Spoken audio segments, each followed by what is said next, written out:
Welcome to Hairstory, and we're today with Cheryl Gushue. I'm going to let Cheryl tell us who she is and what she does. So I'll let the introduction be more of a first-person introduction, but it's lovely to see you again, Cheryl. Of course, we've known each other for many years. You were the editor of the Canadian Hairdresser magazine with me. You've been in the industry many years, so it's lovely to have a chance to chat with you about a little bit more about you, get to know you a little more, and let everybody else get to know you too. So we'll begin by me asking you to give us a little bit of a background about yourself. Where did you grow up? Or where did you go to school? How did you end up in the beauty industry? Just generally give us a historical lesson on Cheryl. Well, great to see you again, Jeff. And thanks for having me on here. Yeah, I've been on a creative journey my whole life. I was born in Toronto, born and raised in Toronto. Not like many people these days. It seems like everyone's from somewhere else. And I always pursued a creative career ever since I was young. My mother always nurtured that. I would make Barbie clothes. So I think I knew I was going to be a fashion designer. So I started at a really early age, and that was kind of my goal, and I really wanted to do that, and that's what I went to school for. I took fashion design and I got a diploma. I graduated from that, and I went to. I did work for a couple of companies here and there just to get my feet wet and learn the business and get some experience. And then years later, I went on to create my own line called Cascada Blue, which was a resort and swimwear brand. Now my mom was always in the cosmetics world. She worked at Eaton's many years ago, and she was at the counter manager there for many, many years. And so I was exposed to the beauty industry since I was a young teenager. She was the one that said, moisturize, you must take care of your skin, which is great because, that's something that you need to do when you're younger and not wait until you're later. And she exposed me to the industry. She actually brought me on to a couple of events. I remember years ago going to a Dior event and loving the beauty industry and how gorgeous it was, and just she would bring home products, and I wasn't really even a makeup wearer back then. I was pretty natural. uh, I ended up getting into the beauty industry through working at Cosmere, which was the head office for L'Oreal, and it was just doing temp work. And there I met Antoinette Martinuzzi, who worked for Lancome, and she kind of saw my whole style, and she said, why don't you try this job out? And it was for a beauty advisor for the Lancome brand. So I would When you go say from beauty store to advisor, store. you mean like the beauty advisors we see in the stores, or what do you mean by beauty advisor? Yes, but it was on a temp basis because when brands have their special bonus time, it would be like a 2-week time frame. So I would work in the store at that 2-week time frame, and then I would go to the next department store and do that one. So I got to go to all the department stores and work there on a like contract basis. Yeah. So And then, yeah, so that's what got you into the beauty industry. that's what got me into beauty, my first steps into beauty. And L'Oreal, I was still connected with them, of course, working for them in their head office, and they would have trainings for their professional lines, and they needed a hair model. And I volunteered to be a hair model. At the time, I had hair down to my waist. I had really, really Wow, long really? hair. All of it I down? know. Wow. I know. And so, anyway, she cut it to kind of about here. And first of all, my hair was curly, and she made it straight. And yeah, I it was my first real look at myself from a professional hairstylist perspective, and it was a nice refresh. And she worked at Fiorio in Yorkville, so I'd gone to the salon, and I was expecting to pay a lot of money. When I went to pay, and they were like, "That's $25, please," and I was shocked. And it was because she was an assistant, and she was learning, and her name is Victoria Vrentis. So She got me into working at Fiorio because I looked around, I loved the environment. Everyone was white, wearing white and pristine clothes, and it was just very professional. And Maurice Fiorio, you know, he was like one of the top stylists in Toronto and Yorkville. So I really enjoyed it there, and I kind of bugged them for a job, and I ended up with a job there. And what did you do? What kind of a job? I was doing makeup, but also reception. It was a bit of a tough gig because of a bit of both. Because you know, I had to take some time off to do my clients, and at that time, he was also developing a makeup brand, his own makeup line. So I did help with that in product development and choosing colors and going to the manufacturer.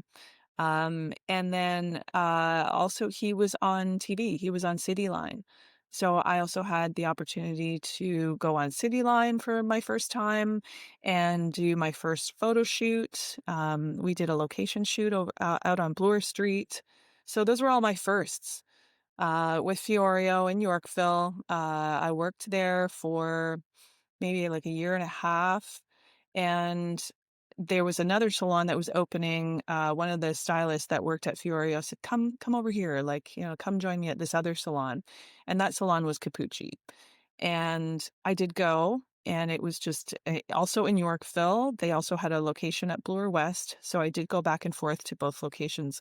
Now I remember my first experience at Capucci on Bloor West. And it's in this like, you know, it's very neighborhood kind of location, and you just go upstairs. There's, you know, storefronts on the street, and you go upstairs. And I'm thinking, okay, well, I didn't know what to expect.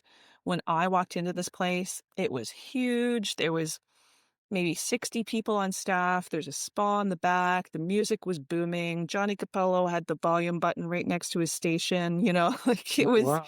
it was such a vibe, and it 60 was so much people. fun. That's Yeah. amazing. Yeah. They had a massive staff, because it was a big location, and then they also had the other location in Yorkville, so I would go to both. So that's how I really got to know the hair industry. At that time at Capucci, everybody was shooting for the Contessas and the Mirror Awards and doing lots of photo shoots, and that's when I did tons of photo shoots, and I also entered these awards myself, and I entered the NAHAs, and I won the North American Makeup Artist of the Year, like really early in my career. I won a Contessa, and I was because of my fashion design background, I did lots of styling for photo shoots, and yeah, I just got really. That's when I really learned my craft when I got all of that experience with that salon. Yeah, So that's so what that got was a lot of you fun. going then, and you reached. So makeup is what you stayed in. You didn't get into where you were cutting hair or styling hair. Is that correct? Yeah, no. I mean, I learned hair, of course. I learned hair from watching and being involved with some of the best stylists in the city. But yeah, makeup was my thing. So it was me and Sabrina. We had this little section. Well, I because I came from Lancome and I came from a very professional environment, they were like, okay, here's your station. And they rolled over one of those like, you know, hair carts over to me. And I'm like, I can't wear it like that. Like, really? So I got them to allow me a corner for Sabrina and I designed a piece of furniture. It was an island on wheels that was our service area. Excuse me, our service area, and then it would also house the products, the inventory. And at that time, we were using Truco makeup, really great Yes. makeup from Sebastian. And so we created this little boutique within the salon, and we had a display, and we had our little corner, and the staff used to send us clients for makeup touch-ups all the time. So we were quite busy. It was a lot of fun. So your life journey has been as a makeup artist or a makeup specialist, and I presume there's a lot of consulting that has is involved in that. Tell us a little bit about the kind of clients you've worked on through the years. I know you. I think you did the makeup for John Tory and his mural campaign, if I remember correctly. So Yeah, tell us that's some of right. those nice stories that everybody would love to hear. Stories about, the people you've worked with, whatever you can talk about, or the situations you've been in. Tell us about that. Sure. I did Diana Krall, you know, the singer Diana Yes, the Krall. singer. Yeah. Mhm. beautiful like jazz singer. This was when I was at Fiorio. She was wonderful. She was very sweet. Yes, the mayor of Toronto. I did an official campaign photo shoot with him. That was fun. I've done tons of portfolio, like portrait shots. I work with a good friend, Magda, who's a photographer, and for the last 20 years, we've been shooting portraits in her studio. We work a lot with the lawyers in the city, all levels of different kinds of law, some of the top people in that industry. And then I just still have my personal clients. I developed just from the times that I was there in the salon that I some of them I still have today from many, many years ago, which I love, it just really keeps me connected with my clients on a personal level. So I go to their house and do their makeup at their house.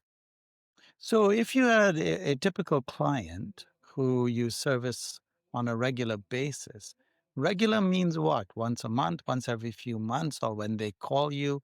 What does regular mean for Yeah, you? regular for makeup is only when there's a special occasion. Okay, It's not like hair where it's see you in 6 weeks. right. So, yeah, so it's special occasions, it's weddings, parties, events, things like that. Yeah, and Do and you I do use a hair now. do you use a particular makeup line or lines? Which ones do you use? Yeah, well, somewhere in between this part of my career, I also worked at Saks Fifth Avenue when they first came to Toronto. So I was the beauty ambassador for the whole cosmetics floor. So I didn't work with one specific brand, but the brands that I really love, like Tom Ford or Laura Mercier, La Mer, I would get gifted products from them, and that became products that were in my kit. At that time, I had MAC and NARS because I really loved that makeup artistry brand because at the time when I was shooting for salons, I was doing the fun stuff and the colorful and the avant-garde. I have to say I've barely done that kind of stuff in many years because I haven't done any creative photo shoots in many years. Now it's just more about like real life women and ageless beauty is something that's more of my expertise now since I've gotten to this stage. I've done lots of TV, like I've done Cityline many times. I used to be on the Stephen and Chris show. I had a spot called the Ageless Beauty section and Zoomer TV, like lots of makeover TV things. Show called Style Department where I did hair and makeup on set and styled the guests. So I have everything from styling to makeup to hair and just the overall beauty look. And you now have your own magazine, a Beauty Hub magazine. Tell us about that. Yeah, so I mean, after our time together for Canadian Hairdresser magazine, I loved that time. I loved what I was doing. I loved being kind of on the other side of the coin, meaning media representing artists. And I really felt like it was my true calling, and it was really so much fun. And it was just, a brand new experience for me, and, creatively, I'm great at diving into anything and doing my best and doing a great job, so, when COVID hit and we stopped the magazine, I was like, "Okay, I really love what I'm doing, so I'm gonna continue this digitally," and so 6 years ago that was 6 years ago, I Wow. started Beauty Hub magazine. I know, so we were doing what Canadian Pro Beauty, which we turned it into, like 10 years ago, I guess. It was a long Yes. time ago. Time goes by so fast. It's incredible. Yeah. Yeah, so Beauty Hub magazine is for the professional industry still, globally. I'm very Focuses on connected. Does it focus on hair and makeup, and what does it focus on? Yeah, focus on hair and makeup. There is some nails aspect to it as well. Yeah, just about editorial, inspiration, education, brand launches, artist interviews. I wanted it to be kind of like, interview magazine, but for the professional beauty industry, where you can go and read about all these different stylists from different countries and different companies, and and learn about them and see their work and have everybody inspire each other. So I'm going to take you down a few paths in our conversation now. Path number one will be talking about the joys, the highlights of your life so far, the benefits of being in the world you've been in, and the challenges of being in the world that you're in. So let's talk about the good stuff first. Talk about some of the what has brought you joy. What are some highlights in your career that you would consider um, highlights? what I think a big highlight is the travel aspect. So, for many years, I worked with Goldwell. So the Goldwell would do their big annual show, the Color Zoom, and it would be in a different country all the time. And when they first started, I was involved in the very first show. It came out of the U.S. location, and I got the opportunity to be the stylist, like the wardrobe stylist, and also head up the makeup. And it was my job to learn the trends and teach those to the artists that were presenting. And I was also part of the model call, and that show was in Vegas. And when they accepted my offer to be a stylist, that also included a shopping trip in New York. Oh, So so that was literally, I remember sending my invoice for it going like, "I can't believe I'm just about to make this much money and I'm going to New York. Like, this is so yeah. amazing." Right? Now, So it Goldwell, for those who don't know, Goldwell is one of the world's leading hair brands, and once a year they have this event called Color Zoom where they bring in top hairdressers, etc., from all over the world, and it moves from city to city every year. So I remember when we were with the magazine together, we were invited to. It actually came to Toronto that year, and you and I yes. went to that event, and it's incredible. They put on an amazing event, but they don't do that anymore, from what I understand. They do, but they do it, like, every second year kinda thing. It's Oh, not okay. annually anymore. That was a great show, that one they That had was in an Toronto, the amazing, Enercares, amazing show. the what a production. So it's a multi-million dollar show. There is, maybe 1,000 people that attend, like, it's a really big event. So, earlier, and I didn't mention this part yet, but I was teaching at Seneca, Humber, and George Brown. I taught Oh, makeup okay. programs there. Yeah, Ah, and okay. so my time at Humber, there was 140 students of intake that year. So of course we had to divide that into 4 classes. And from those 4 classes, I got my Cheryl's Angels. And my Cheryl's Angels became my makeup team that traveled the world with me. Okay, So tell us about that. It's got visions of Charlie's Angels happening here. So yes. describe Cheryl's Angels. How did that work? And They were my stellar students. They were the ones that, just went above and beyond.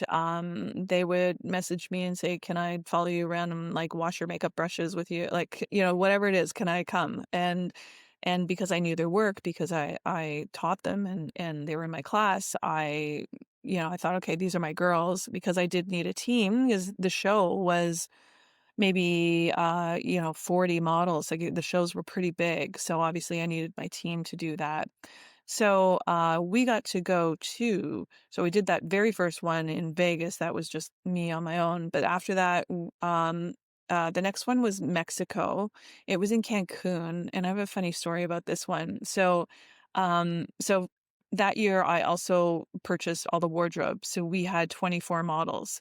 And the worlds, there were the trends. There were the trends that Goldwell was presenting to their hairdressers. So they were very specific.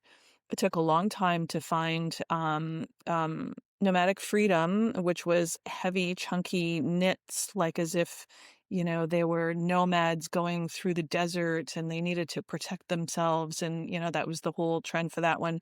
And the other one was industrial soul, and that was in industrial revolution time, how they wore denim, but it was very hard denim, like dark denim with like graphic stitching.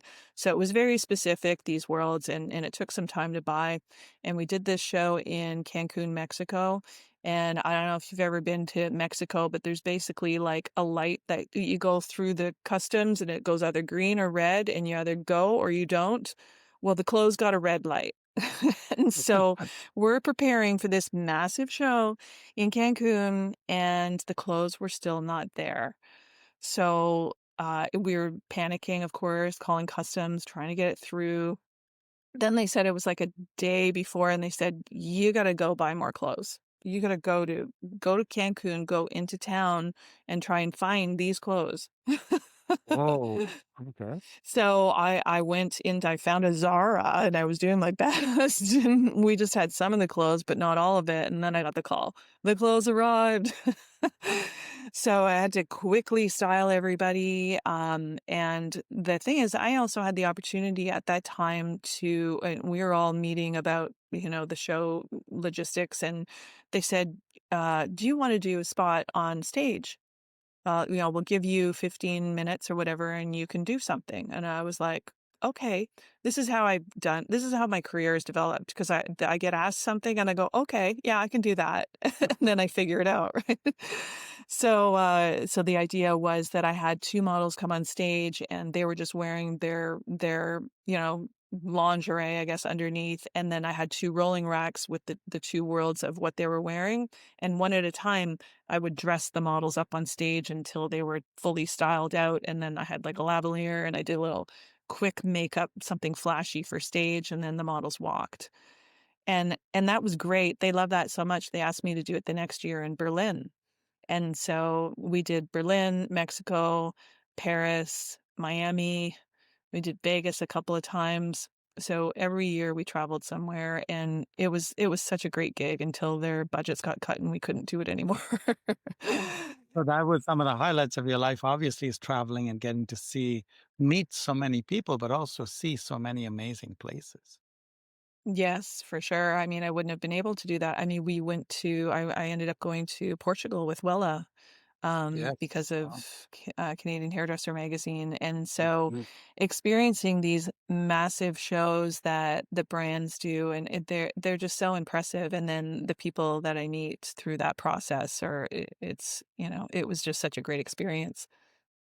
I'd like to spend a few minutes talking to you about your customers. And what I mean by that is one of the themes that we are following in the Hair Story podcast is what is the importance and what is the impact of the beauty industry on the population.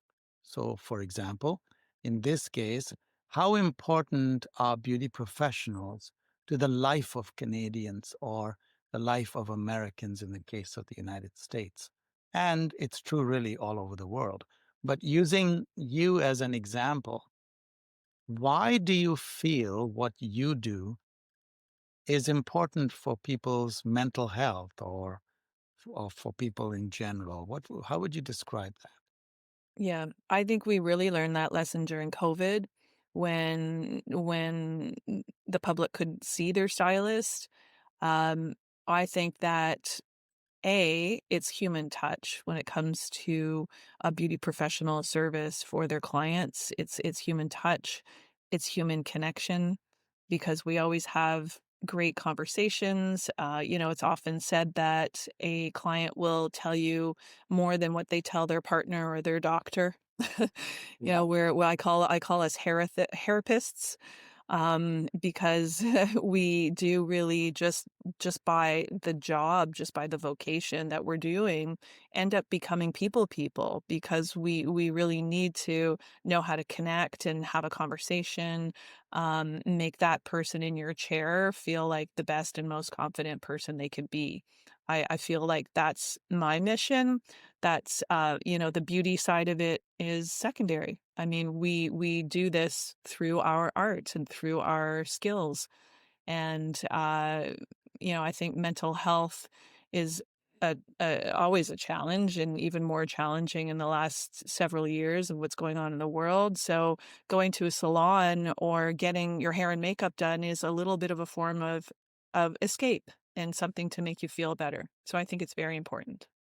Now, when you think about it, our face is what everybody sees. Of course, in COVID, we were not seeing our faces, but Well, then this is face, all you'd see right here. exactly.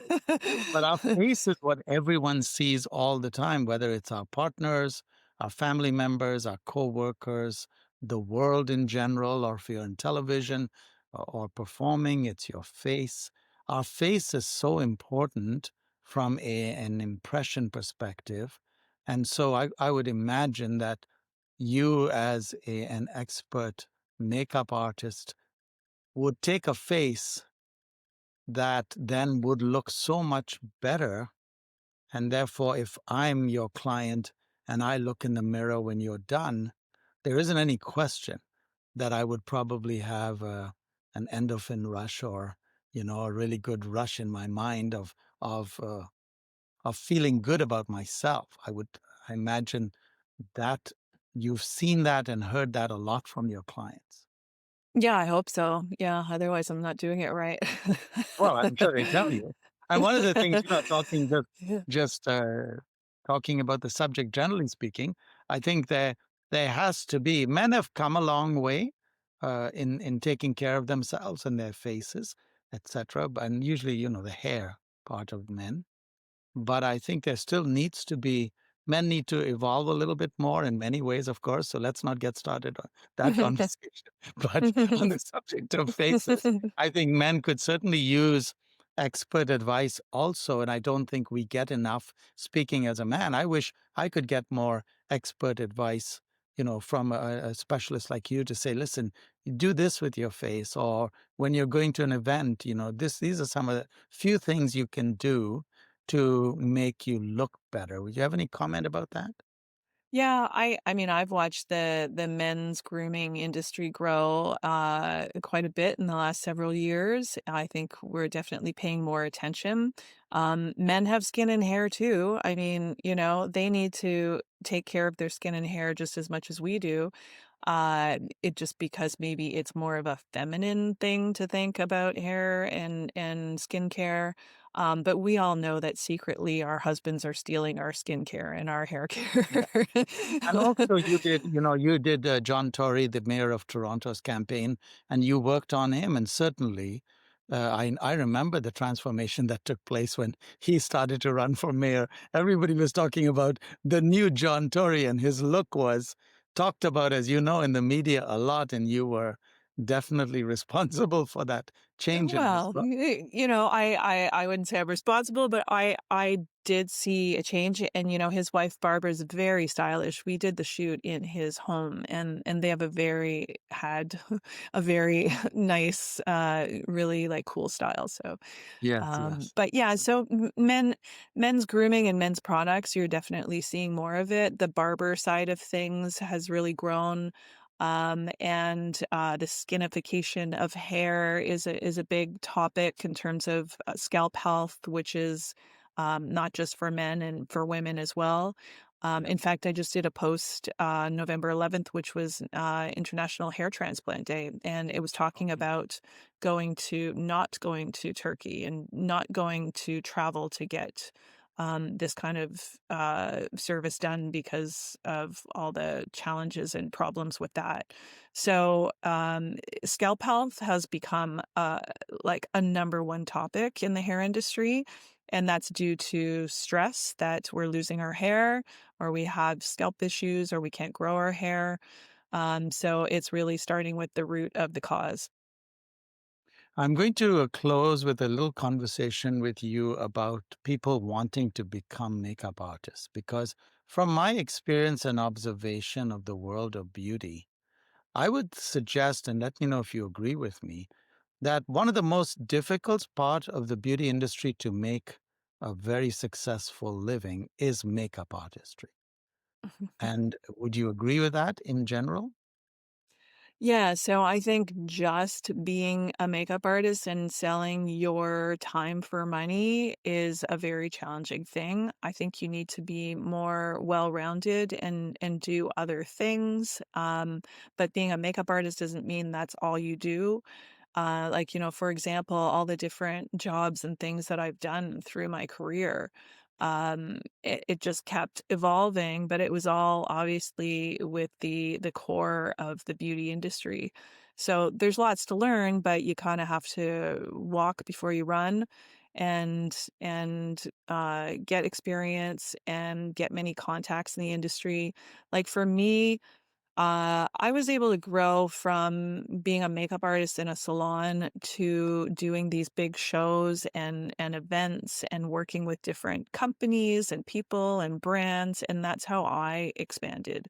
I'm just I'm always on the move. Like I just need more and I need to grow and I need to learn. So I think that was a very important part for me to progress and still do makeup today. I still appreciate it and love it, but I do so much more than just makeup. So I think it's important to learn every aspect of your field that you can.